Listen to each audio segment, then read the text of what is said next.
কিসের এত মায়া রে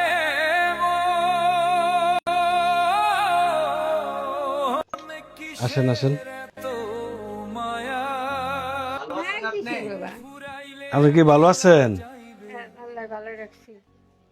আজকে তো আমি কথা দিয়েছিলাম যে আসবো আপনার বাড়িতে, আজকে চলে আসছি। আমি আপনার না জানাই চলে আসছি। আমার কেউ নাই, আমার চিফত নাই, স্বামী নাই, চায় চিন্তায় না খাইতেছে। আচ্ছা আসেন, একটু বাইরে আসেন।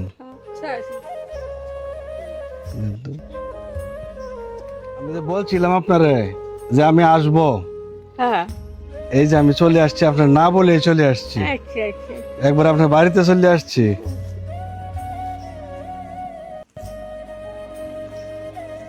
আপনি খুশি আছেন? হ্যাঁ বাবা, বারবার খুশি আমি লেগে দোয়া করি আল্লাহ আল্লাহ যাতে এমন হালকা ইয়ে আছে, এটা রেখে দেন। আল্লাহ যাতে আমাকে শান্তি করে, আল্লাহ যাতে আমাকে চাকরি করবার জন্য আল্লাহ তৌফিক দান করে, ছেলে মেয়ের দিয়ে জানে শুয়ে শান্তি খাবার পাই। হ্যাঁ দোয়া করবেন, আর কিছু না। হ্যাঁ, আমরা কি দিব, আমরা কিছু দেওয়া হইতাম না তো, না দেওয়া লাগবে না তো। মুখের দোয়া লাই তো। আসছি আপনার দোয়া চাইতে আসছি। হ্যাঁ, হ্যাঁ। আর আমি কথা দিছিলাম আসবো আপনার কাছে, এই আপনার না বললে কিন্তু চলে আসলাম। আচ্ছা আচ্ছা বাবা, সামনে ঈদ আসছে, আপনার একটা শাড়ি দিলাম। আল্লাহর কাছে খুশি হইলাম। আমি আল্লাহর কাছে দোয়া করি যে আল্লাহ আশা করে শুয়ে শান্তি দিন নিয়ে ছেলে মেয়ে নিয়ে। আচ্ছা আমার নাই তো, এখন ছেলে আমার ছেলে মেয়ে। আছে, আর কোনো প্রয়োজন হলে আমার বলবেন, আচ্ছা ঠিক আছে?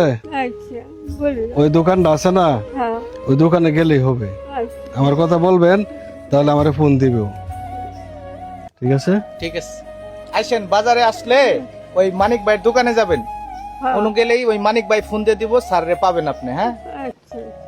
ঠিক আছে, ভালো আরে থাকবেন। 10 কেজি চাউলের দেওয়া হয়েছে না আপনারা? দিছে, হ্যাঁ ঠিক আছে। হ্যাঁ দিছে, নিয়ে আইলাম যাইয়া। হ্যাঁ ঠিক আছে। কিসের এত মায়া